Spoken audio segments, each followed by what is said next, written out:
Still them talk say make we no talk, but thank God say my ego don't come. So my people make you loud, oh yo yo.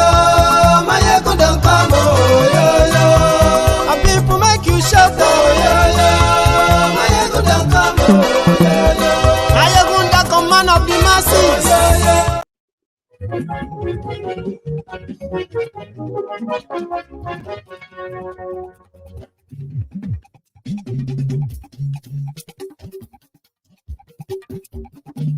Ayégun làwa mọ̀ làmọ̀ tó dódòdó.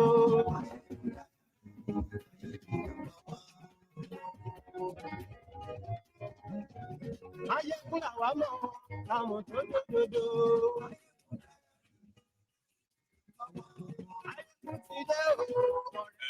Hello there. Lórí Facebook, lórí YouTube.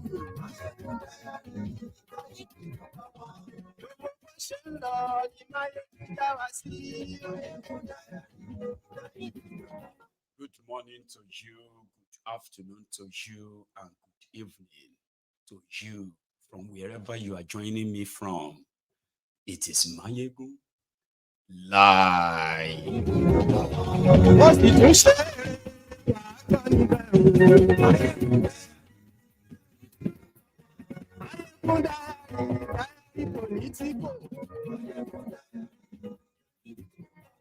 Thank you so much for joining me as always. Just do what you have to do before you get settled into the broadcast. Share the broadcast. Invite your friends, invite your not so friendly friends and tell them that Mayegun is live. Like the broadcast.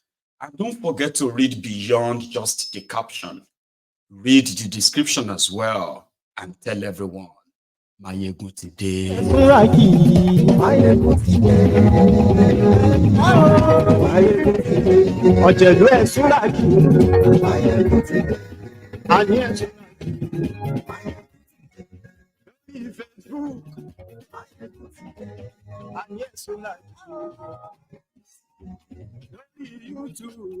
There is a presser given by Peter Obi, and it was not just a presser, it was in fact like a media parley where he had a lot to say about why he has been touring Nigeria after your 2023 charade.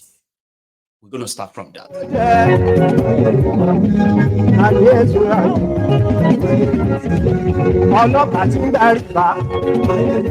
Also, Adesirika, the son of the Caliphate, is currently under the detention of the EFCC, according to the information out there.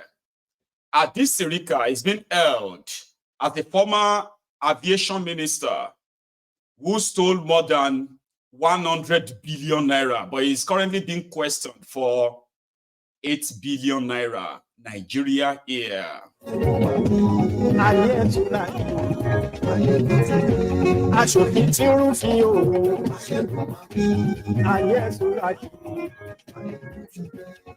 on the part of Yeye Bello, he is not agreeing with anybody. He said he shouldn't be declared as a fugitive. EFCC is a rogue organization.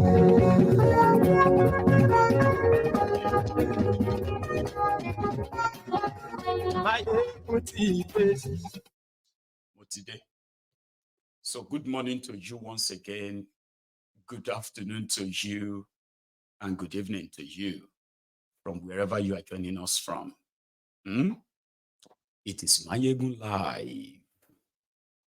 And we are starting tonight with this long presser given by Peter Obi, something you can say from his own lens, the way he now realizes the rot in the system in Nigeria. And he declared that he is not desperate to be president. It won't be the first time he's saying it, though, right? But he said he's desperate to see Nigeria work.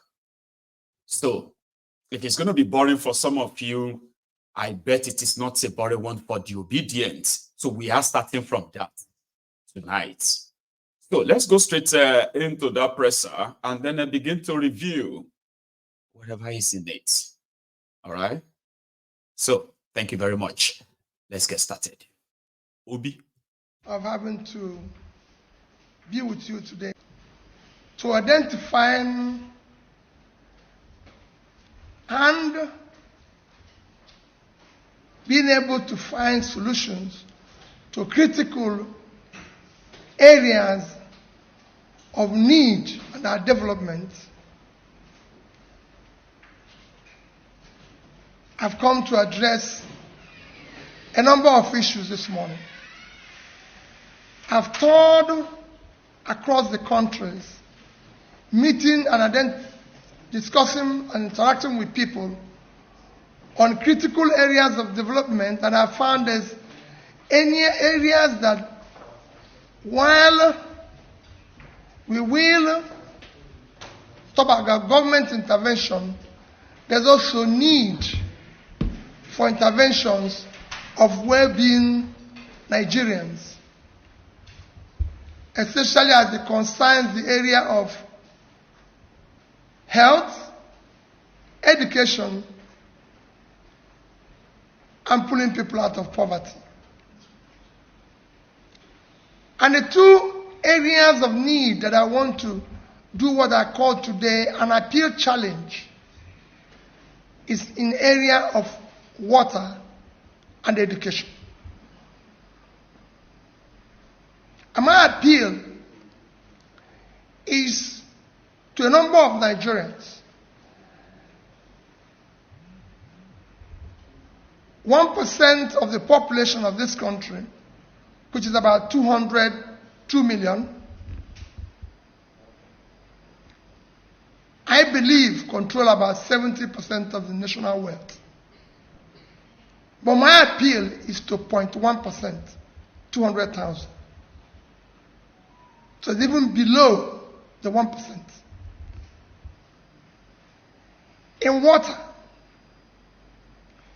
I found the continuous need for potable water across the country, which to provide pipe-borne water will take several years, which I urge the government to do whatever it takes to start in that direction.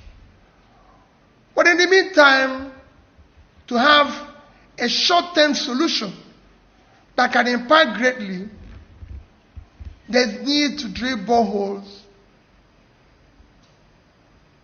across the country. And my appeal is to these 200,000 people to drill at least one borehole a year. Just one. You could do more, but do one a year. This will cost between 5 to 10 million, just one a year. And that will be 200,000 boreholes scattered all over the country. And it will go a long way in solving this problem while we wait for government to do the potable water system, the pipe-borne water system. My second appeal is in the area of education. Education, as you all know, is the most critical tool of development. The more educated any nation is, the more developed, the more they pull their people out of poverty. And poverty has been an issue of challenge, even in our security. And we need to deal with it head on. And I've taken to do a study of how we can help, especially as we have millions of children out of school, mostly in the north. And I've taken to various states, taken stock of various studies, especially with the Almajiri school system, or learning system, as the case may be.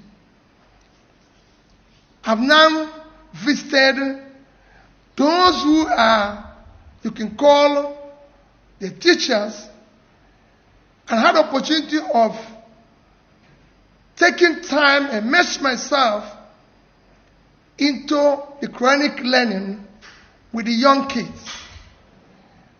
And I could see in them very brilliant people that will be doctors, lawyers, scientists, competent political leaders of tomorrow. And I said, the only thing we need to do is to develop a Shanghai system of education that inculcates the Quranic studies with Western education, and ensure that all the centers across the north and wherever, even in the south where there's problem, where you have some out of school children, you can put them together in a system like that and ensure that while they are learning the Quran, they're also learning mathematics, English, science, and skills that will make them a complete person and contribute immensely for the own of the country. Because I could see it. It's clearly a talent that is missing, and this is easy.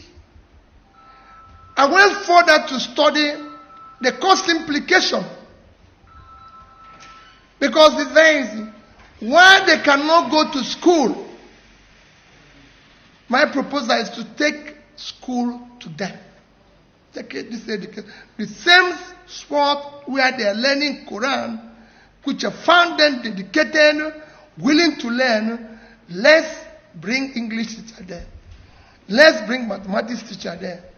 Let's bring science teacher there. Let's go there and teach them skills alongside the same learning. And I did a studies because I asked them in the center that I studied, how much do you pay the teachers? How much does it cost you to operate this facility? The facility had over 50,000 people with 2 teachers. And I said, what is their salary? You wouldn't even believe it. They paid them little or nothing. So I proposed even a salary to accommodate them while employing the English, mathematics, and science teachers. And I could see a cost to operate each center of about 5 million naira annually. But I doubled that to make it 10 million for each center annually. And my appeal is also that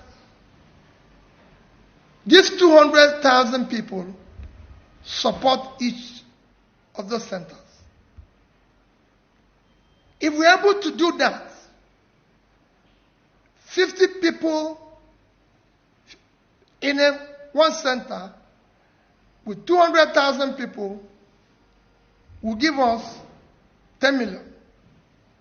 Imagine if we do half of that and we're able to pull 5 million young people out of the number of out-of-school children, and with this, knowing that in 5 years, these people will be in position to contribute immensely to the development of this nation, and we would have pulled them out of future poverty and reduce their involvement in future criminal activities and everything. So that is my appeal. This water and education. I have done 10 books. Obi, see, all those lofty ideas, as great as they sound, I personally believe that in case if Obi didn't know himself, he's just talking to the wall. I just want to have it on record here because it goes beyond what he observed. How was he making an appeal? Yeah, he's making an appeal to you, all of you, to at least get involved in the water problems. That it is actually a pandemic, it's a big problem that he himself possibly felt like, oh, is it this bad? Now he found that it is even worse. So it's not even like asking the Tinubu's government or any other government anywhere. It's pretty much like appealing to all of you to get involved. If 200,000 of you could decide to just build one borehole, I don't think geologists are going to agree with that. All of them are geologists. Do you think they can drill in the state of Nigeria that you have almost every home with borehole? Like you can see up to like 2-3 boreholes in the streets. I don't think geologists will agree that drilling 200,000 boreholes for water in a year is a good idea. But because Nigeria don't get history of earthquake, here you get, and there are so many other deeper and deeper drillings going on across Nigeria, disturbing the earth. All those machines, chemicals that they are currently using for their illegal minings across Nigeria. In some part of Oyo State and Kwara, there are homes that are already like dilapidated due to endless earth-shaking machines that some of these illegal miners are using in some of these communities. So do you think, like I said, I'm not a geologist. I don't think all geologists will agree with that. In fact, they will come like the climate change campaigners. Geologists will fight you. Then the climate change activists will kind of like, but that's him trying to see what he called the temporary solution, the short-term solution, the mid-term, and the long-term, based on his own experience as he is storing about Nigeria. And don't forget, this man is the presidential candidate, the supposed winner of their last charade elections. Do you understand? However, he said he's not really doing this anymore because he wants to be president, even though, I don't believe him. But the other part is the fact that he is telling us now, me and you, we haven't been to some of these areas. We haven't met these people, right? He did. He met them in the last in the last 10, 11 months, since after, what do you call it? Since after your charade election, right? It's been on record that he has personally gave out over 350 million naira, and the evidence are there. Like, here you get, of his own personal money, in the course of trying to give token support to institutions, to communities, areas where government, like many other places, have completely left them to their fate. But he continued. Let's listen to the other parts. To contribute immensely to the development of this nation, and would have put them out of future poverty and reduce their involvement in future criminal activities and everything. So that is my appeal. This water and education. I have done 10 boreholes, about 10, out of which 1 or 2 is having challenges. I intend to go back and make sure that all of them are functional. And I'm also promising to do about 10 more. For the school system that I advocated, I've also supported one with the 10 million, and I intend to do 2 more. But my appeal is to these 200,000 wealthy Nigerians who can do without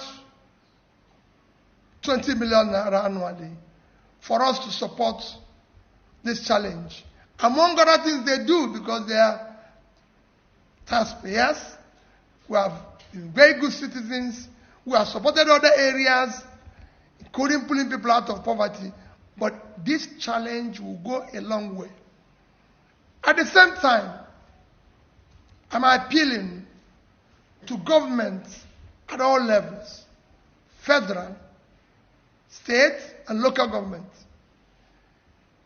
We're in crisis. It is time to cut all waste.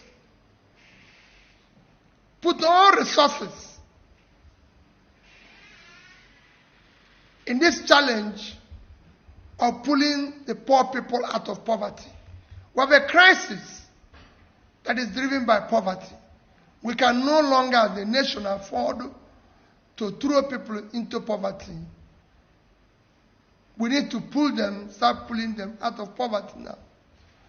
That is my reason for taking your time this morning. Just an appeal. And I'm appealing to everybody. Let our priority now be fighting poor people, poverty, and helping poor people to live. Thank you. I already tackling the food shortage. I mean, you know that if there's anybody who has preached about food shortage, it's me. I've always said that the priority should be in dealing with uncultivated vast areas of the north, which I still believe we're not giving enough attention. We need to do that aggressively. And I'm doing that. I'm supporting so many other areas of farming. And I'm sure you're following me. I'm going to so many farms, supporting so many farms.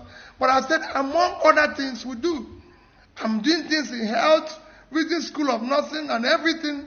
But this particular challenge that I posed now, I said, they should add it to what they're doing, because you can not only deal with today. When you talk about food, you're talking about food of today. I want to talk about food of tomorrow and development of tomorrow. It is critical that as you're dealing with today, think about tomorrow. Those who focus only on today will miss tomorrow. We have a crisis in security that has been created by not supporting people educationally yesterday, doing the right things yesterday. So as we try to solve the problem of today, let's invest in tomorrow. And whether borehole will be the only thing I do, I just said it's in short term. I'm sure you know I would have to do far more than that. Thank you. Mr. Jukes? Good morning, sir. Closely related to what you are backing up, many have described as within the country, because campaigns have not started. One, are you on campaign? Two, if you are on campaign, are you not worried of what is happening in your party, the Labour Party, and the Nigerian Labour crisis? That's the second question. Third question. This week you criticized the coastal road projects. What would you have done if you are in a position to do it? Thank you. Number one question is that I'm not on campaign. Number one question is that I'm not on campaign. I know we live in a system where for public office holders and people who have called themselves politicians, which I'm among, we are only after elections. We only be seen during elections. But I can tell you, it's everyday job. It's something you need to go around and learn the problems of the country, so that you actually know how to solve them, and contributing and building a better society has nothing to do with office. I've said it several times that I'm not desperate to be president of Nigeria. I'm desperate to see Nigeria work. I'm desperate to see Nigeria, the poor, the less privileged in Nigeria, being pulled out of their difficult situation daily. That is what I'm desperate to do. That's what I'm desperate to see. And all of us can do it in one way or the other. You can't be happy. You can't be moving around